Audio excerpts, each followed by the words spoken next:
Good morning, everyone. Thank you for joining our webinar today. We appreciate everyone taking the time out of their busy schedules to attend today's session, How to Make Virtual Cards Work for You.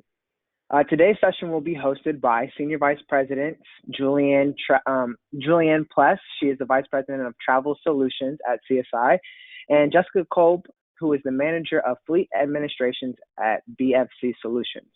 My name is Tyree Hunter, and I will be acting as the moderator. Before we get started, there are just a couple of housekeeping things that we want to let you know about. We will be recording today's session, and that recording will be distributed out to everybody who registered today after the session. And we will have our direct contact information at the end of the session if anybody would like to schedule a personalized follow-up at a later time. Lastly, everybody will be in mute today, but you will have the ability to ask questions throughout the session. If you do have any questions at any point throughout the webinar, you can type it into the question section located at the bottom of the GoToWebinar panel, and we'll address those questions during the Q&A portion. And with that being said, I will go ahead and turn it over to Julianne Pless. Thanks, Tyree. Hi, everybody. Thanks so much for joining us today. I hope that you find this quick 30-minute webinar very informative and engaging. And like Tyree said, any questions that you have, please put them into the chat box, and we will address all of them at the end. So quickly, my name is Julianne Pless. I've been with CSI for 10 years, and for the last 6 years, I've been responsible for our CSI travel payment solution. Joining me today is Jessica Kolb. She is a client of CSI's travel solution, and the objective and plan for today's webinar is really to talk through how Jessica made virtual cards and virtual payments work so well for her at BFC Solutions. So welcome, Jessica. Thanks for joining us. Hi. Absolutely. So let's go ahead and get started. Jessica, why don't you tell us, let's give the audience a little bit of a background on who BFC Solutions is and what you do day in and day out for them. Okay. All right. So she introduced me, but I'm pretty awkward and nervous, so heads up. BFC Solutions is the largest self-performing preventative maintenance service provider for commercial HVAC systems in the United States. So pretty much any commercial building that you see down the street could be a customer of ours. We provide services to identify problems before they become issues and cost a lot of money. We do filter replacements, coil cleaning of HVAC units. We do comprehensive site inspections. That's been pretty important during this time. My stores are closed. We're actually going to make sure that they're in good condition, not broken into, water's not leaking everywhere, lights not on, that kind of thing. And we have about 500 employees all over the country servicing about 150,000 unique sites. So we have a big footprint everywhere. I oversee some of our key programs administratively. So our fleet management company is part of what I manage, and then our travel administration, along with some of our purchasing, some of our procurement, and a little bit of our supply chain. So if it touches these guys out there, they have to move around. It kind of comes across my desk. I think that's all I'm gonna. Okay. So why don't you tell us a little bit about what your travel program, what's the structure of your program look like? What types of travelers do you have? What's the typical profile of one of your employees who are out traveling? How are you, what methods of travel are you utilizing today? What's most frequently used from hotel? What types of hotel do you stay at? Just give everybody a little bit of an overview of how your program looks and feels today. Okay. Okay, starting with how it's set up. I have kind of three components. So we have a travel management company, which is direct travel. And then we use a booking tool that's called Dean. So our guys actually book on the booking tool, flows through direct travel, and then CSI takes care of the payment portion. So mechanically speaking, those are the three pieces and parts. Each traveler has a profile. Each traveler has a login to Dean. They book their own travel, and then all the triggers go off and it goes to the rest of the system. BFC has a really unique travel need. So the way that we work is routed. So we go, to specific customers in a specific order, but, we run into issues along the way. So if we go into a dark store and there is water pouring down through the ceiling, we're going to spend a little bit more time at that store than we thought we would. That means that we're booking travel 2 to 3 hours before we have to walk into that hotel. So we have a very small window in which to operate, which is what makes those three pieces super duper important. The fact that Dean goes directly to my TMC and then is handled directly by CSI without anybody in here in the middle is very, very important. So mechanically, that's how it works. In the field, that's how it works. And that's really what makes it necessary for Bond and Filter to have this type of program. We need it to be accurate and we need it to be pretty fast. And we don't have enough people in the world to follow up on 400 guys going into individual hotels. So it's important that it works well. Types of hotels they're staying in. Let's see. Choice hotels would be the best description. 80% of the time, that's where we are. They're usually staying for one night, 2 max. So they're not building a relationship with that person at the desk. The process has to work and they have to be able to give the right information at the desk whenever they're checking in, because they have to do it almost every day. And they're in cities they've never been before. They're doing ER calls because of wildfires. They have to change filters and units. Like it's not something that we have time to think about. It just has to be there. So I think that answered everything. Did I miss anything? Yeah. What about the profile of your travelers? What are they? Typical out on the road, traveling all the time, standard corporate travel type profile, or are they different? They are after we get them, but usually before someone works with Bonded, they've never been on a plane. We hire locally and we hire in small towns, and it doesn't require a certification to do what we do. So we're able to bring these people on board and elevate them into everyday travelers. But 90% of the time, if they're coming in on a plane for a training session, it's the first time they've been on a plane. So that's really exciting for a travel manager because you get to give that experience to them, but there's pressure because if it goes bad, they're never going to get on a plane again. Right. So you just want to make sure it works really well. They're not seasoned when we get them. We have to teach them from the time they come in the door how to do this. Got it. Yeah. Okay. So that's good. So that will kind of segue us into talking a little bit about what life looked like before virtual cards were a part of your program. So talk to us a little bit about what payment methods were you using before you incorporated virtual cards, and maybe what were some of the issues and the pain points that you experienced with those payment options before? Okay. We have tried everything that you'd possibly imagine. If somebody has something other than what I've listed here, I would love to know what it is. We tried prepay cards. So we would load a certain amount at the beginning of the week, hope that they stayed out just that many nights, hope that they stayed in that average, booking night range price of $130 at the time. And it really didn't work. By Thursday, usually these guys were out of money. Or it declined because of the purchase limit amount. It just didn't work. We tried CLC lodging for a direct billing option. The biggest problem was the direct billing. It would come, a month later because they're relying on a hotel to send a folio over. So that wasn't working. It wasn't timely. We have a peak season just like everybody else. And so to get a giant bill for your peak season when it's not your peak season wasn't something we wanted. We tried actual credit cards with a daily limit and then a monthly limit.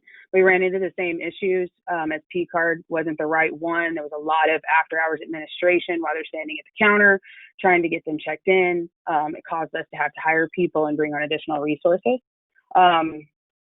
We had a call center type booking. So we literally dedicated 4 people to booking hotels for half of their day. And that wasn't working for us either. So we had agents and travel management companies come in over before, but we really didn't have the buying power at the right time. So it was just the right time for us to look for something bigger. And due to our footprint, we couldn't just go with choice. We couldn't just direct bill with choice because some of the places that we go, Florida Keys, they're staying in a condo on a beach that has a bucket in the corner. So it's just, you have to be reasonable, and we couldn't say that we were going to be able to be at a choice every time, a choice hotel. So we literally tried everything that could possibly work without having a travel management company. What was reconciliation like with all of those different payment methods? Days. And it was never, we were happy with the percentage at that time. Like, I mean, it was, gotcha. Even whenever we had the call center style, even when we had the 4 people dedicated to finding these guys safe places to be, calling ahead, putting in, card on file, incidental, dealing with resort fees, Wi-Fi, parking, checking in, like even with people dealing with all of those issues, we couldn't get every folio. And I mean, and it wasn't their fault. They, most people on this call probably know, you're just not going to get it. There's no way to go back and get it. It's completely dependent on the person behind the counter sending it. And there wasn't a whole lot we could do to project because of the way that we book, that 3-hour window. It's not time to shop. The perimeters have to be in place. You have to meet the perimeters, but that's it. As long as you're within the goalposts, book it. So we had to have flexibility, and we just weren't getting it. So reconciliation didn't really happen. We just took a percentage based on the workload that we had, the number of nights that we had, and moved on. Now, not so much. Now it's line by line. Yeah. Traveler by traveler, cost center by cost center. It's great. Good. Okay. So that was pre-virtual cards. Now let's talk virtual cards. So how did you find out about the virtual cards? When we were interviewing travel management companies, direct travel, heard our issues, heard our, the exposure, big thing I didn't mention, given a credit card on a fax machine, a physical card on a fax machine to 25 or 30 hotels a day, huge exposure. They heard that and brought CSI as a solution. So we weren't shopping for CSI when we found CSI. Nice. And so Direct Travel introduced CSI. Were you bought in right at the very beginning? For the travel end, yes. But I was willing to try it. Let me say this. I wasn't bought in. I knew what dealing with these hotels over the phone remotely entailed, and I was doubtful that somebody could just swoop in, pick that up, and it be smooth, and it just turn on, and that's okay. So I wanted to try it, desperately needed for it to work, but to say that I was 100% sold wouldn't be true. I wasn't, but we were willing to try it. And we beat it up for about 3 months. I think I worked CSI's team pretty hard for several months. I was learning, they were learning. I'm sure you'll ask about implementation down the way, but we were going through that with the TMC and CSI at the same time, and DEEM. We always forget that the booking tool requires a different piece also. So learned a lot, and it's great now. Good. So one of the key things that I always hear from travel managers in this space when they're starting to evaluate virtual cards is, how can I sell it to my manager? How can I get all of the proper stakeholders bought in so that they understand the benefit of the virtual payments for the travel program? And, they kind of give me their okay to move forward with it. What, if anything, did you have to do to present this to your stakeholders, to present this to your C-suite? How did you get them to kind of get on board with you and be able to move forward with the virtual cards? 2 answers to that. The first one is I tortured myself through all of the other methods. So when this one came to the table, it was like, does anybody else in the room have something that we haven't thought of? Because this looks pretty worth trying, But there was an icing on the cake from CSI. We had another business need that they could fill, or that you guys could fill, that we didn't know about. We have any given time, anywhere from 250 to 350 individual warehouses, storage units, consignees in the United States. Each one of those warehouses, those brick and mortar storage locations, requires a payment on file to reoccur every month. Public storage, extra space, independent real estate agents, management companies, individuals with storage space in small towns. I mean, the exposure was huge. And we had a card that was dedicated to it so that we could keep tabs on it. One person checked it. But when it was compromised, we had to call all of those people and change the credit card for all of those people. Basically, by the time we got done changing the card, it was compromised again. So we would just go back and make the monthly payment. And you're talking about 4 dedicated days of somebody doing this, and that's assuming everybody answered their phone. So when I found out that you could generate a card, and a unique card, a unique fake 16-digit number with all the relevant information for this person to put it in their credit card system and make the payment, my exposure went from everywhere to just this one place. Just this place is exposed. I had to change just this one card. It went from a 4-day job to, let's say, a 1-day job. And the 1 day is split between payments and the carrier hit the fence on the way out. So it really, we had a vision that it could reduce other exposures and work on, my team verifying those payments and dealing with those issues month after month, compromise after compromise. So I first answer, I cheated. I used every method that I could come up with before. And then I saw another immediate need. And I think I mentioned this a couple of days ago. I don't think we're using it everywhere that we could. We're just not there yet. But I think it has some bigger stuff that it could do in our accounting department that would help speed some things along, make things more accurate. One thing to mention, don't know if I mentioned it before, more accurate because you can put any piece of information into that profile or that virtual card that you're sending to that warehouse that you need to crosswalk it into your system. So you can flag it with whatever unique identifier you need to. So that paired with the travel, basically reducing 2 full-time jobs spread over 4 people, made it happen. Perfect. So those were the 2 kind of key items that really allowed you to get that buy-in and that approval, and that they gave you the go-ahead.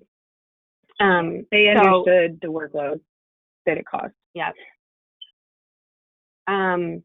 So once you decided to move forward with the virtual cards and you're entering into the implementation phase, I know the implementation phase was a bit cumbersome in the sense that, like you mentioned, you were integrating or implementing a new TMC, a new booking tool, and a new payment solution all at once.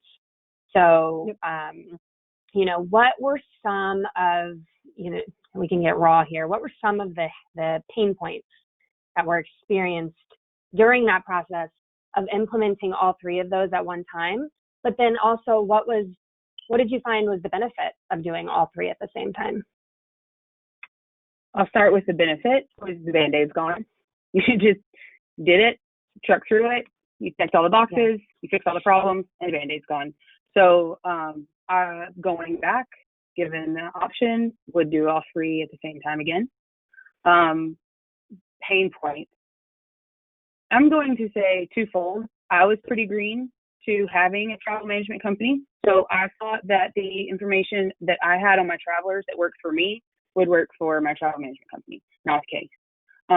Making that a little bit more encompassing and a little, having the right, almost column headers. I don't know how else to describe it. Mm-hmm. Having the right column headers and the right detail up front would have helped me with that. On the flip side, I don't know that I was asked for that information. So I think it was a learning experience for both. I also think that I was one of a couple of the first relationship between this TMC and CSI. So I think everybody learned at once. But because of that, I had such a support team. I had, and my account manager was as available as I was to my people all the time, and his team. my salesperson, Cindy. I don't know if she's still a salesperson or what her title is. So sorry, Cindy, if you're listening. Oh, she is. But she's probably on too. Sure. She's probably doing a dance. Probably screaming, like, unmute me. Yeah. But she was available. Like if we had issues and for whatever reason I couldn't reach my, I just, I would call her and she was there. And on the TNC side, the same thing. I had a person and then I had my salesperson. So I really had a team of 4 that stuck with me for a good 90 days. Solved the problems before I knew about them, brought me the solutions, asked if I agreed with the solutions. And now I'm going to say I get 2 calls a week, maybe a handful of emails. Tyree can shake yeah or no, maybe 6, 7, 8, 9, 10. I have to come to me without looking. Maybe we booked 100 rooms last night.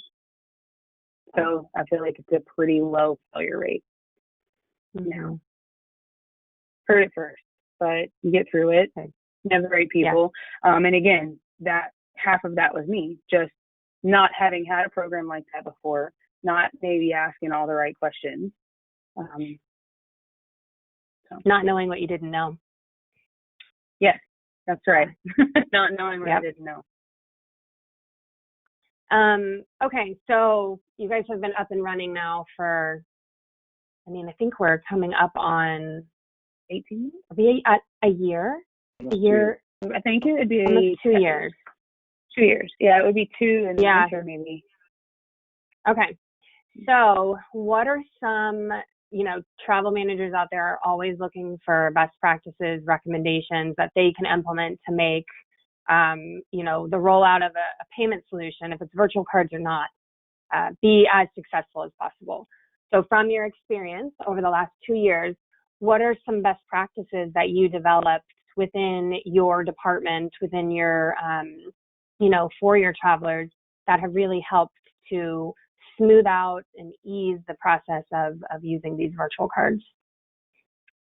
One of the first things that we needed to do pretty obviously was get some sort of documentation together that I could share easily with everyone, regardless of travel level, that would help them get to the right place, would help them get through that booking tool and get help if they need it. So we put together FAQ, had six or 7 statements on it. We would revise it every now and then. One thing with VPay cards to note is they usually come via fax or email. So sidebar, if you go up to the counter and you try to check in and they say your card's on file declined, first thing you should ask them is, hey, are you using the card that's on file or using the card that was faxed to you on the authorization form? 90% of the time will get you in the door. So after a couple of weeks of answering 70 phone calls a day, asking where the card was, we just put together a documentation or a document, like a PDF document, and put it all on their phones. We have company phones that they use. We pushed it to all their phones with a file, sent out an email to the managers, put it in a shared file location on our internal server, and then let it ride. So we took our top 10, put it on paper, made them read it, held them accountable, referenced it when we did get a call, and that made it work. And the good thing about having a documentation like that that's really simple, it's really to the point, is you can share it with a guest traveler too. So if you have somebody that's coming in that's not an employee, at least on my end, I can share that with them, and it'll help them get in the door if they run into anything, and they may be too embarrassed to call, because sometimes that happens. So definitely having something you can give to every level of travelers, generic and simple, super important. Second, definitely knowing what your travelers need. So that goes back to something I said earlier about being prepared and having the right information. Yes, having their name as it appears on their driver's license, passport number, birthday, any kind of upgrade numbers, like all of that stuff is important, but knowing what they really need is also important.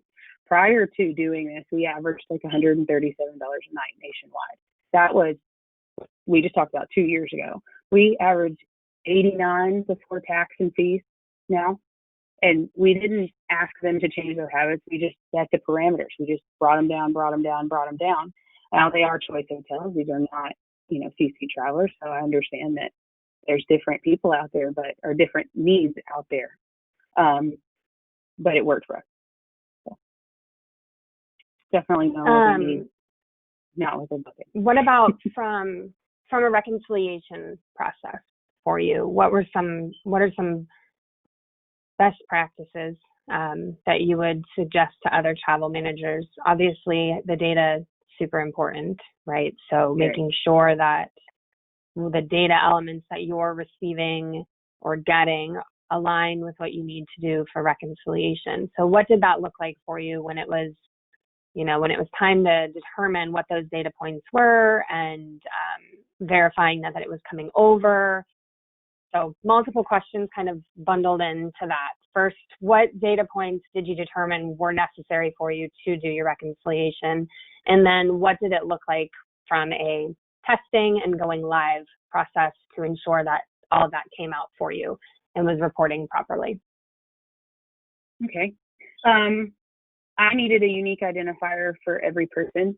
We reconcile a little bit differently. So we have different types of jobs that we do. So that person may be assigned to a certain type of job this week that he's not assigned to next week. So it's important to have a by person identifier in there. And then after that, we needed kind of the next level, who they fell under, what region, what group of states they serviced. And that's subject to change, but less often. So that was our bigger group. At the beginning, I didn't pull either of those over. I decided I was going to go off their name. It turns out nobody puts their name exactly how it appears on their license into their profile. So I learned I needed, after that, I had to go back to my team and say, hey, I need to add this field. And then pretty recently, we went and added a third field that was being pulled in. So what I thought I needed wasn't what I needed. Shocking. But I have it now because it's malleable and I could change it if I needed to add something. So I thought I needed one. Turns out I really needed three. But I was able to put them in. Good. Okay. Are there any other closing remarks or best practices that you have for the travel manager audience that's out there? Make sure. I don't think I missed anything that I wanted. Just can't stress enough knowing what your travelers need and knowing that on the front. Grouping them into the right groups in your tool, that sets the parameters for everything and keeps everything in line. So just doing it correctly from the beginning, putting in the due diligence on the front, doing lots of tests. We did small groups of tests, then testing on a different group of people to see if it was a regional issue, because can be, depending on the type of hotels they're staying at, depending on the type of travel that they're doing, where they stayed, what airline they used, etc. So do tests. Try to be as prepared as you can up front. Don't be afraid to go back and change something. Not having one data field on 100 lines of data is not as bad as never adding that data field because you didn't want to go back and add it on 100 lines of data. So I can't stress due diligence enough. But if you do it from the beginning and you stay on it 90 days in, we had 22,000 VPay cards last year. I don't get called 0.1% of what I used to. So it's not to say that it's a solution for every single person or every single program, but as broad as my program is, it was a solution for us, for sure. Perfect. Good. I did have another question, but I can't remember what it was. So that's going to happen. Okay, well, why don't we go ahead? We're right at the noon mark. So Tyree, I'll turn it back over to you, see if we've got any questions that have come in. And just if we don't, then this is your chance out there, buyer audience, travel managers, anybody really. What questions do you have for Jessica about, the virtual card program that she's using? Even any of the other technologies and systems that she's using, feel free to pop those into the question box. And Tyree, I'll let you take it away. Awesome. Thank you. Yeah, just to reiterate, there is a box for the questions in the bottom right of the webinar. We do have 2 questions as of now, so let's see what those are. The first one is, are there any fees associated with the program? My fees are managed through my TMC. No different than like a regular credit card transaction fee, but it all goes through my TMC. So with CSI, for me, no.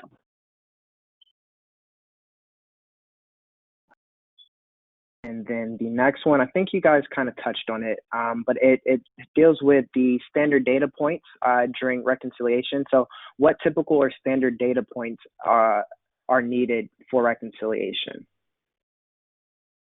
I have on our report, we have all of the reservation information. So, name of hotel, reservation number. I think we even have key number on there. So you have all of anything you could possibly want from the hotel side is on there. And then we added the unique identifier per person, so that's their employee ID. And then we added their cost center, so that's that next level up. So on my end, I didn't need very many data points. The good thing about it, like I said, though, is if finance came to me tomorrow and needed me to add something additional to these guys' profile, it's just a matter of an upload and it's done. You make an edit to your report and then it's done. I don't know the limit to how many fields you can have, but I didn't get any pushback on my 3. So. Awesome. Next question is, are you still using folios to reconcile or just the reports? Just the reports. So I get book data from my TMC and then I get actual paid information from CSI, and they come together very easily. You can pull your outliers out very easily. I think I mentioned it used to take several days to reconcile a month. I don't even think it took an hour last month. That's great. And the last question that we have as of now is, what has been the feedback from your travelers? Similar to what I said, implementation, it was tough. There was a perception. So there were guys out there who had been used to using their choice app, and getting lots of points, lots of free nights. We support that. Our booking tool supports that. It was a little bit of an education to get them to pull their choice number into their profile and continue to get those nights. My opinion, they earned them. In my opinion, those are their points. Those are not mine. So making sure that they knew that they could still get that was my hang up. They definitely wanted to make sure they had that. And then getting, like I said, the right information in their hands for when they're at the counter. Where is that payment? Understanding where that payment comes from. Simply, you book the hotel, 2 hours later, your payment comes back. If they didn't get it faxed, you have it in your email. Just them knowing that solves the majority of the problems. So clear communication. Not hard, right? No one struggles with that. I think Tyree might have time to do maybe one more, since we've gone over the time. Okay, yeah. We only have one more. So how are you handling bookings that can't be booked through your online booking tool? Very, very rarely do I have that issue. To answer your question, my guys have a corporate credit card. They have a daily limit on that card. We integrated that card with our CRM, so it's monitored for tool purchases, etc. There's a flag on it if it pays for a hotel, but it's rare. Usually, honestly, Tyrees tell the truth. If they can't book it through my tool and wind up using their credit card, I usually send a folio, if I can get it, to Tyree, and Tyree refunds the credit card and puts it in my CSI account. So then I don't even have to worry about it at the end of the month. I'm lucky, or I have a good booking tool and a good TMC, and I don't have that problem despite my footprint. And when I mean from Canada to Mexico, Keys to Boston, Seattle, you name the city. Can't think there's one that Pocatello, Idaho. That was one that came across my table. That's a new one. So we're everywhere, and I just don't have that issue. That is all the questions in the questions box. So I do want to reiterate, on the screen now should be Julianne's contact information. So if you're interested in making virtual cards a reality for your company, go ahead and reach out to Julianne Pless. And that's any last questions or any last statements for Julianne or Jessica? Jessica, thanks for joining us. Thanks for sharing your story with implementing virtual cards. We appreciate it, and hopefully everybody found your insight helpful for if they're ready to start looking as well. Have a good long weekend. Happy to do it. Thank you. I'm looking forward to it. Thanks so much, Jessica. And thanks everyone for joining. Thanks everybody. Thanks everyone. Bye-bye.